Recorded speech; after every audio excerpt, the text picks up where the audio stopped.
মিষ্টি, তুই কিন্তু খুব দুষ্টামি করছিস। কেন তুই এটা উল্টে ফেললি? মিষ্টি, হাই মিষ্টি, দেখো দেখো দুষ্টুমি করেই চলেছে। এই দুষ্টু,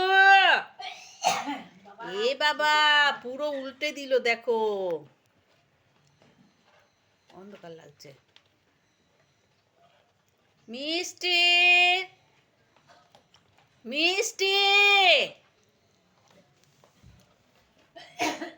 তুমি এগুলো কি করছো? কেন এটা তুলে ফেললে কাগজটাকে? হ্যাঁ, কেন তুলে ফেললে কাগজটা? ই বাবা, পুরো কাগজ তুলে ফেললো, দেখেছো দেখেছো? ই বাবা, ঠিক করো ঠিক করো বলছি, ঠিক করো।